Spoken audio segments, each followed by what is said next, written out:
լույս օրդ բարին սկսում է իր աշխատանքը 21 TV եթերում ձեզ հետ ինչպես միշտ ես եմ Անահիտ Կիրակոսյանը եւ ուզում եմ որ մենք արտանանք միասին ուրախ ռիթմերով այդ կապակցությամբ հենց այս պահին ձեզ համար մի լավ տեսահոլովակ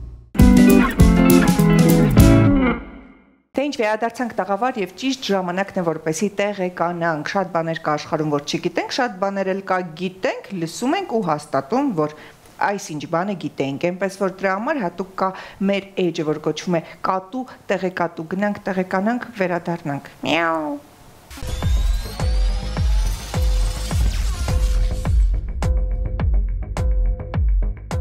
Գիտեք, որ Beatrice Straight-ը ցանց ֆիլմում հայտնվում է ընդամենը 5 րոպե եւ 2 վայրկյան, ինչն այն դարձնում է Օսկարի մրցանակի արժանացած ամենակարճ դերը։ Այսօր մենք խոսելու ենք այն երևույթի մասին, որը կարող է մեզ տեղափոխել ցանկացած ժամանակ եւ վայր, ծանոթացնել հերոսների հետ եւ նրանց հետ ավելի մտերմացնել։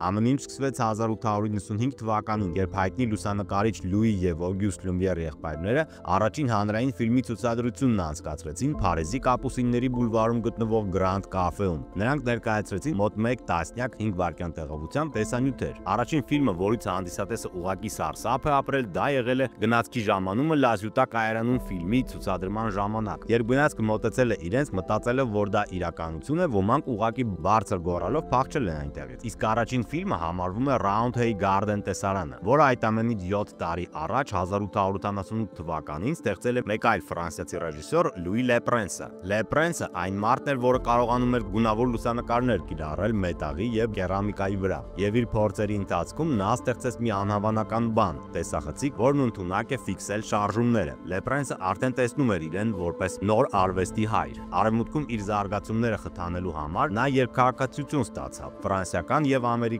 Նա նաև ցանկանում էր հանդիպել գյուտարար Թոմաս Էդիսոնի հետ, որը այդ ժամանակ գտնվում էր Փարիզում։ Այդ իսկ պատճառով Լեպրենսը նստեց Դիժոն-Փարիզ գնացքը, որը գնաց առանց կանգ առնելու։ Սակայն դրա փոխարեն Ֆրանսիայի մայրաքաղաք ժամանել է դատարկ կուպե։ Բարձրահասակ տղամարդ ակնհայտորեն չէր կարող պարզապես անհետանալ կամ կորչել ամբոխի մեջ։ Այս հարցի շուրջ բազմաթիվ վարկածներ կային, բայց դրանից ամենահավանականը այսպես կոչված պատենտների պատերազմն էր։ Թոմաս Էդիսոնը վերացրեց իր մրցակցին, բայց պատմությունն այսքանով չի ավարտվում։ Լեպրենսի որդին նույնպես մեկնեց Թոմաս Էդիսոնի հետ հանդիպման իրավիճակը պարզելու նպատակով, եւ նրա ժամանելու հաջորդ օրը նա սպանվել էր իր հյուրանոցի համարում, որը ներսից կողպված էր։ Հիմնական ապացույցը, որ սա Էդիսոնի ձեռքի գործն է, համարվում է նրա արած գրառումը, որտեղ նա աղոտ կերպով հայտնում է, որ ոմն Էրիկը կատարել է իր գործը եւ պրինցը այլևս չկա։ Այս ամենը շատ կասկածելի է հնչում։ Կառավարության ներդրումների եւ առողջ մրցակցության շնորհիվ կինոն դարձել է արվեստի շատ եկամտաբեր ձև։ Թոմաս Էդիսոնը, որը հայտնի էր առաջին լամպերից մեկի հայտնագործմամբ, իսկական մենաշնորհ էր, որը ակտիվորեն կանխում էր մրցակիցների առաջացումը։ Սակայն ոչ բոլորը գիտեն, որ հենց այս մարդն է դարձել ԱՄՆ-ում կինոխցիկի առաջին եւ գլխավոր ստեղծողը։ Նա նպատակ ուներ շահույթ ստանալ երկրի ողջ կինոարտադրությունից։ Էդիսոնին հաճախ անվանում են պատենտների արքա։ Այս անունը նա ստացել է այսպես կոչված պատենտների պատերազմի արդյունքում։ Ընդհանուր առմամբ նա ստացել է 1093 պատենտի իրավունք ԱՄՆ-ում եւ մոտ 1200 այլ երկրներում։ Այնուամենայնիվ իր պատենտների շատերը նա չէր ստեղծել, բայց նույնիսկ մենաշնորհներն ունեն իրենց խոցելի կողմերը։ Երբ այլընտրանքների չնչին հնարավորություն է հայտնվում, նրանք չեն կարողանում դիմադրել։ Կինոռեժիսորները սկսեցին շարժվել Նյու Յորքից եւ Չիկագոյից դեպի Խաղաղ օվկիանոսի արևմտյան ափ։ Պատճառն կլիման էր, որը հնարավորություն էր տալիս առանց արհեստական լույսի ֆիլմեր նկարահանել ամբողջ տարի։ Սա իր հերթին դարձնում էր կինոարտադրությունն ավելի հասանելի։ Այսպիսով Կալիֆոռնիան դարձավ զվարճանքի արտադրության կենտրոնը։ Կալիֆոռնիայում ի հայտ եկած անկախ ընկերությունները իսկական պատերազմի մեջ մտան Էդիսոնի մենաշնորհի հետ։ Հոլիվուդի հիմնադիրներից շատերը եղել են էմիգրանտներ, որոնցից շատերը հրեաներ էին։ Այդպիսի էմիգրանտներից մեկը Սամուել Գոլդֆիշն էր, որը Ամերիկայում վերցրել էր Goldwyn անունը։ Հետագայում նա հիմնեց Goldwyn Pictures-ը, որի լոգոյում պատկերված էր հայտնի մռնչացող առյուծը։ Քիչ անց Goldwyn-ը միացավ ռուսական կայսրությունից մեկ այլ էմիգրանտ Լազար Մայերի ընկերության հետ, ով Ամերիկայում հայտնի դարձավ որպես Լուի Բարտ Մայեր։ Ահա թե ինչպես է ստեղծվել Հոլիվուդի ամենահայտնի հաջողակ կինոընկերությունը Metro Goldwyn Mayer-ը։ Իդեպ հենց Լուի Բարտ Մայերն է 1926 թվականին հնչեցրել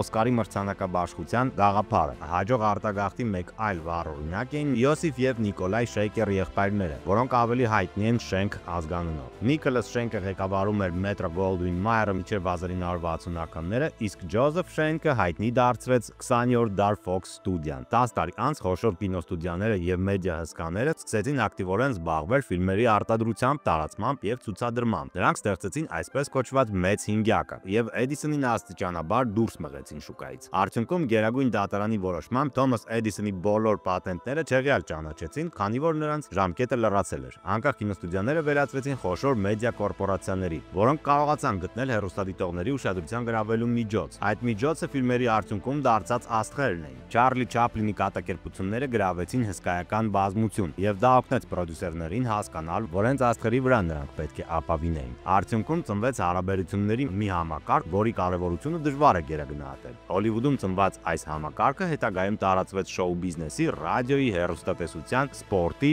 եւ նույնիսկ քաղաքականության մեջ։ Ստուդիաներն ընտրում էին տաղանդավոր երիտասարդ դերասանների եւ զրոյից նրանց համար ստեղծում էին կերպարներ, բայց ոչ թե դերասանական, այլ իրական կյանքի կերպար։ Աստղերից պահանջում էր ապրել մշակված պատկերին համապատասխան։ Աղջիկները օրինակ պետք է չափազանց կանացի լինեին եւ նրանց արգելվում էր տանից դուրս գալ առանց դիմահարդարման եւ ոճային հագուստի։ Տղամարդկանց հետ նույն պատմություններ։ Նրանց դարձրեցին ջենտլմեններ, որոնց ապրելակերպը պետք է համապատասխաներ կերպարին։ Գործակալներն ու հասարակության հետ կապերի մասնագետները խնամքով դարձրել են այն տեղեկությունները, որոնք կարող են վնասել աստղի կերպարին։ Դերասաններն անմիջապես դարձան նոր էլիտա։ Նրանք ունեին անձնական անվտանգության աշխատակիցներ, անձնական մեքենա եւ նույնիսկ կեղծ հանդիպումներ պապարացիաների հետ։ Այդ ժամանակ դերասանները հսկայական աշխատավարձներ էին ստանում։ Օրինակ 1914 թվականին Չարլի Չապլինը ստանում էր շաբաթական $150, իսկ 1 տարի անց $1500, իսկ 10 տարի անց շաբաթական $10,000 պլյուս $150,000 պայմանագրի համար։ Դրանից ընդամենը 20 տարի առաջ ֆիլմերը նույնիսկ չէին նշում կատարողների անունները, հաճախ իրենց իսկ խնդրանքով։ Դերասանները ամաչում էին իրենց թատերական գործընկերներից, քանի որ այն ժամանակ կինոն համարվում էր անորակ արվեստի տեսակ, որը ուղղված էր անկիրթ աշխատողներին։ Ինչպես կարող եք կռահել, այս համակարգում մի մեծ թերություն կար։ Դերասանները ինչ-որ պահի իրենց սկսեցին անձեռնամխելի զգալ։ Հենց այս մթնոլորտում է ծնվել cancel culture հասկացողությունը, որը հասարակությունից կամ մասնագիտական համայնքից դուրս մնալու ժամանակակից ձև է։ Օրինակ Քևին Սպեյսին իր սերնդի ամենատաղանդավոր դերասաններից է եւ 2 Օսկարի դափնեկիր, սակայն 2017 թվականին նրա կարիերան կտրուկ ավարտվեց, երբ նրան մեղադրեցին սեռական ոտնձգությունների մեջ։ Հասարակական ճնշման հետևանքում Netflix-ը անմիջապես դադարեց իր համագործակցությունը դերասանի հետ։ Ավելի ուշ դատարանն արդարացրել է դերասանին, սակայն նրա կարիերան եւ հեղինակությունը վերականգնելը գրեթե անհնար է դարձել։ Հասարակությունն արդեն կայացրել է իր վճիռը։ Գործը դարձել է չեղյալ մշակույթի ամենաքննարկվող օրինակներից մեկը։ Մի երևույթ, երբ անձը կորցնում է իր կարիերան եւ հանրային աջակցությունը մեղադրանքների պատճառով։ Մեկ այլ օրինակ, թե ինչպես կարող է կինոն բարելավել կյանքը, նրա ազդեցությունն է ոչ միայն առանձին տարածաշրջանի, այլև ամբողջ երկրների տնտեսության վրա։ Օրինակ Նոր Զելանդիան միլիոնավոր դոլարներ է վաստակում Փիթեր Ջեքսոնի Մատանիների տիրակալ ֆիլմի շնորհիվ։ Նկարահանումներից հետո մնաց մի ամբողջ քաղաք բոլոր դեկորացիաներով, որը դարձավ իսկական բացօթյա թանգարան։ Առաջին ֆիլմից հետո ընդամենը մի քանի տարի անց Նոր Զելանդիայում զբոսաշրջության թիվը աճել է 20%-ով, եւ դա չի դադարում Հոբիտ ֆիլմից հետո։ Նոր Զելանդիայի պաշտոնյաները խոստովանում են, որ Մատանիների տիրակալը դարձել է իրենց երկրի լավագույն անվճար գովազդը, բայց ամենազարմանալի պատմությունը իմ կարծիքով կապված է Լարիսա Սավիցկայայի հետ։ 1981 թվականին Ամուրի շրջանում սարսափելի ավիավթար է տեղի ունեցել։ 5000 կիլոմետր բարձրության վրա մարդատար ինքնաթիռը բախվել է ռմբակոծչին։ Սավիցկայայի ընտանիքը վերադառնում էր Մեղրամսից։ Լարիսա Սավիցկայան զգաց ուժեղ հարված եւ մրսածություն։ Նա հասկացավ, որ ինքնաթիռը ընկնում է, սակայն չկորցրեց իրեն եւ հիշեց մի դրվագ իտալական հրաշքները դեռ տեղի են ունենում ֆիլմից։ Այս ֆիլմում հերոսուհին ընկնելով անտառ 10 օր անցկացրեց ջունգլիներում, շարժվելով ջունգլիների միջով դեպի մարդկություն։ Լարիսա Սավիցկայան հիշել էր միայն այն պահը, երբ հերոսուհին ավիավթարի ժամանակ, այսպես ասած, կծկվել էր աթոռի վրա եւ փրկվել էր։ Նույնը արեց Լարիսա Սավիցկայան։ Ինքնաթիռում գտնվող 50 ուղեկիցներից միայն նա էր ողջ մնացել։ Եվ եկեք չմոռանանք, որ կինոն մեզ սովորեցնում է երազել, եւ եթե անգամ ֆիլմի ավարտը տխուր է, կյանքը միևնույն է շարունակվում է։ Այսպիսով լույսեր, կամերա, մատոր։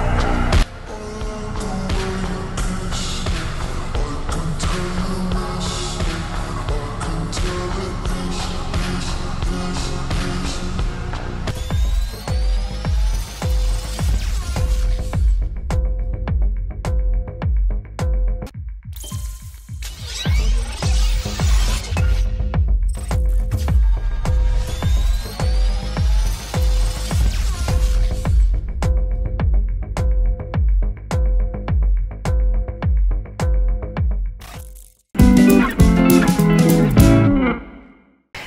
Վերադարձանք տաղավար եւ ինչպես միշտ ուրախանում եմ, երբ իմանում եմ, որ արվեստի բնակավարում մենք ունենք նորություններ, պրեմիերան անմիջական կապ ունի նաեւ ինձ հետ, բայց հիմա չեմ բացահայտի թե ինչպես, ուղղակի կասեմ, որ մանուկների տոնին ընթառաջ հունիսի 1-ին հանդարտում լինելու է ներկայացում, որ կոչվում է Բարեկենդանի հետքերով Անդրադարձ Թումանյանին յուրահատուկ ձևաչափով, այս ամենի մասին կխոսենք այսօրվա մեր հյուրերի հետ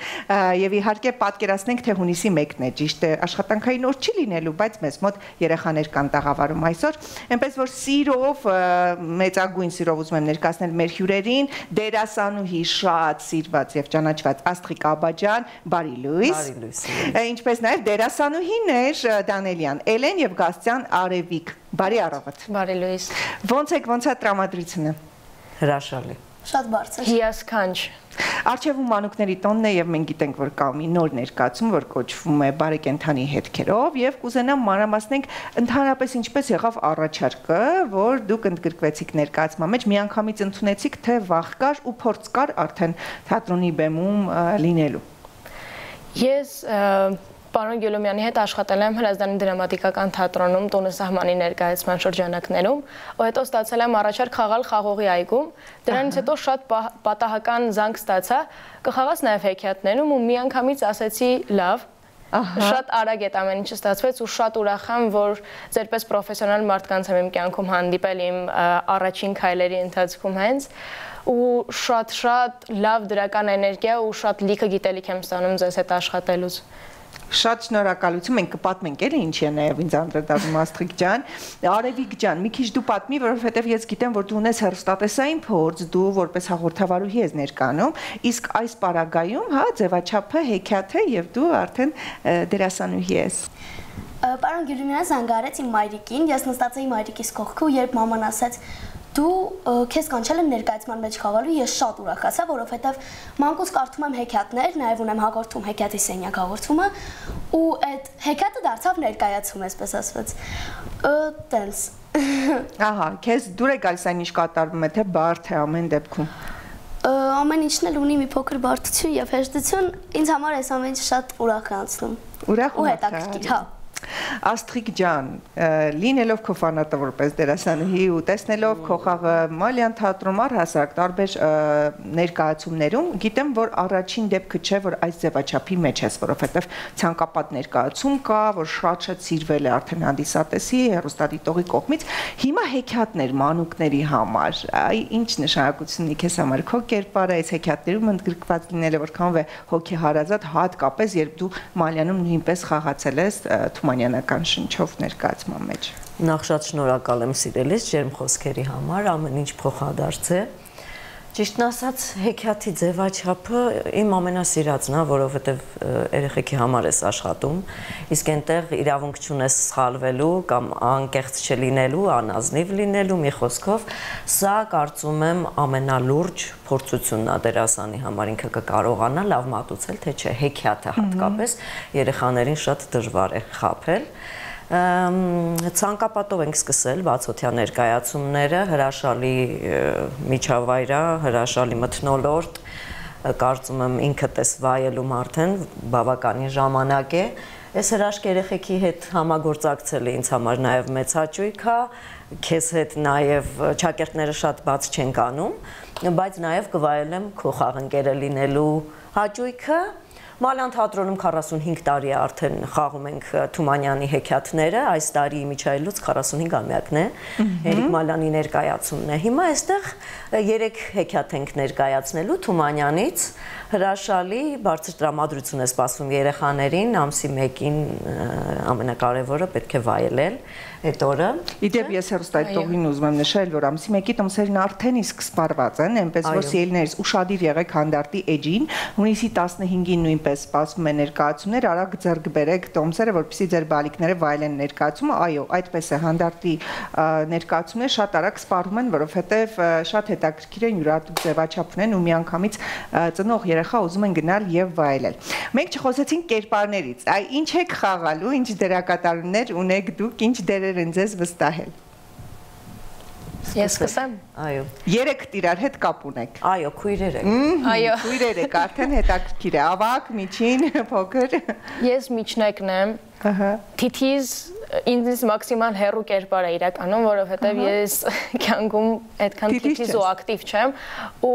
շատ ուրախ եմ, որ ինձնից հեռու կերպարը հենց ինձ տրված, որովհետև դա չէ ամենահետաքրքիրը խաղալ այն, ինչ դու չկաս իրականում։ Դու չկաս ու պետք է քո մեջ հանես։ Պետք է գտնեմ այդ թիթիզությունը, ոնց որ թե գտնում եմ, չգիտեմ գտնում եմ թե չէ, խաղընկերներս կասեն, ակտիվ ուրախ կերպար։ Քույրիկ, ահա։ Դու։ Ես փոքր քրոջ կերպարն եմ տանում։ Ես շատ եմ սիրում ուտել, բայց կյանքում ընդհանրապես այդքան չեմ սիրում ուտել։ Զգացվում է, ասեմ, հրաշալի։ Ուրախ կերպար եմ, անընդհատ ուզում եմ ուտեմ, բայց ինձ չեն տալիս, որ ես ուտեմ։ Դե փոքր երեխաներից միշտ էլ այդպես է փոքրները շատ են սիրում, չէ՞, թեկուզ քաղցր բաներ, այնպես որ արդարացած է։ Աստղիկ։ Ես էլ մեծ քույրն եմ։ Ինչ խնդիր կա քեզ հետ Աստղիկ ջան։ Իմ ու կերպարիս հետ կապված։ Ես կերպարիս հետ շատ համահունչ ներդաշնակ եմ զգում, հաշտեմ, այո։ Իհարկե մայրիկիս հետ տարիքային տարբերություն է։ Լավ, բացահայտենք գաղտնիքը, իրականում ներկայացման մեջ ես մայրիկն եմ Աստղիկի, այնպես որ աղջիկս զատեսն եմ։ Աղջիկը մայրիկից մի 10 տարով մեծ է։ Այսպես էլ է լինում։ Ընդհանրապես ասում են հեքիաթում հարցեր չեն տալիս եւ հեքիաթ ձևաչափի մեջ, երբ որ այդ ամեն ինչը ճիշտ է արված, բեմադրության մասով, պիեսի մասով, հա, արդարացվում, այո, կարող է նաեւ լինել աղջիկ, ով քեզնից մեծ երևա, մեր կյանքում չկա, այնքան կա։ Այո։ Ես կփորձեմ ամեն դեպքում արդարացնել ինձ վրա դրված հույսերը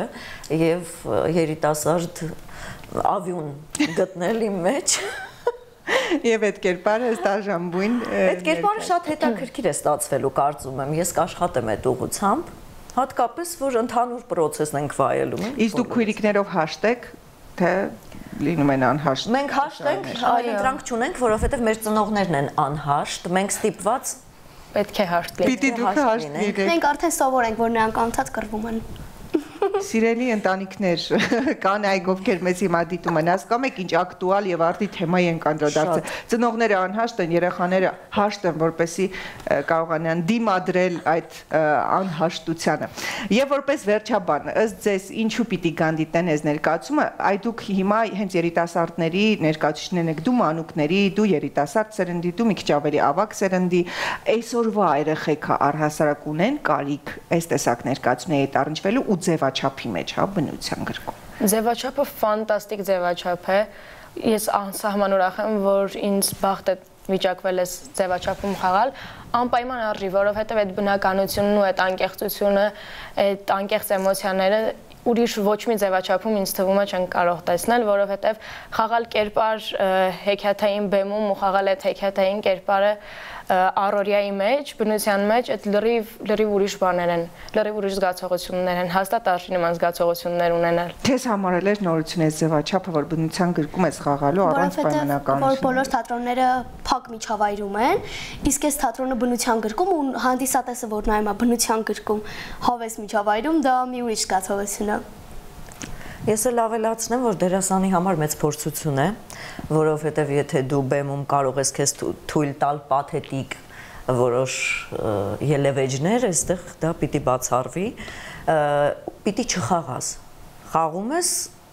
որ չես խաղում, այսինքն այդտեղ մի հատ շատ լավ բան կա, որը ամեն դերասան չի, որ կկարողանա այնտեղ իրեն լավ զգալ, հարմարավետ զգալ, որովհետև չկան լույսերը բեմական, հագուստը, ամեն ինչ շատ բնական է ու դու պիտի լինես շատ բնական, շատ համոզիչ, իսկ բնության գրքում հիմա հատկապես մեր երեխեքին կարծում եմ սա պետք է, որովհետև բոլորը հեռախոսների մեջ են, այս ուրիշ ժամանակի մեջ են, մենք փորձենք տանել դեպի բնություն, դեպի մարդը, իր բնական կյանքը, մի խոսքով շատ կարևոր է եւ թող գան վայելեն այդ գեղեցկությունը, մաքուրոթը, ամեն ինչ իսկական Մեզ մնում է միայն հուշել սիրելի հեռուստադիտող, եթե ուզում եք այս ամենի ականատես լինել, հունիսի 1-ին արդեն sold out վաճառված է, կարող եք հունիսի 15-ի համար անպայման ձեռք բերել ձեր տոմսերը ու շարունակաբար հետևել հանդարտի էջին։ Շնորհակալություն անչափ, որ այս առավոտ եկաք իմ տաղավար ու լցրեցիք ձեր զբարությամբ, անկեղծությամբ ու նորություններով ու ես էլ եմ անչափ ուրախ, որ միասին կատարելու ենք հրաշալի աշխատանք։ Իսկ որպեսզի հեռուստադիտողին հետաքրքրի ավելի թե ինչպիսին են մեր կերպարները, հիմա կփորձենք հա մի փոքր ֆլեշ մոբ անել, ես կասեմ դիտեք օրդ բարի, դուք էլ կկրկնեք ձեր կերպարների ձայներով։ Դե ինձ հերոստատողներ, դիտեք օրդ բարի։ Դիտեք օրդ բարի։ Դիտեք օրդ բարի։ Դիտեք օրդ բարի։ Դե ինձ ելներս այսօրվա համար նախատեսել ենք այսքանից, դուք դիտեք անոնսը բարեկենդանի հետքերով ներկայացման, ես էլ այս ժամի համար ասում եմ այսքանը մնացեք բարով։ Բարեկենդանի հետքերով, ըստ Հովանես Թումանյանի հեքիաթների։ Բարի օր։ Այս կողմովը հոմար չանցկացավ։ Անցկացավ։ Հատերական նոր ներկայացում բոլորի համար։ Եղու բրինձ։ Իրական հեքիաթ անդարտում։ Հունիսի 1-ին։ Միջև կոձին մին, 2, 3, 4, նա իրավոտով մին, 2, արագ կգնա անց կգենա։ Միջ ներկայացումը մանկական, երաժշտական եւ ժամանցային ծրագրեր։ Արևիկ համույթ, խաղեր, անակնկալներ, որին կհաջորդի ներկայացման պրեմիերան։ Գործում է երկկողմանի ուղևորափոխադրում։ Նվիրեք ձեզ եւ ձեր փոքրիկին բնության մեջ իսկական հեքիաթի լավագույն զգացողությունները։ Շտապեք, տեղերը սահմանափակ են։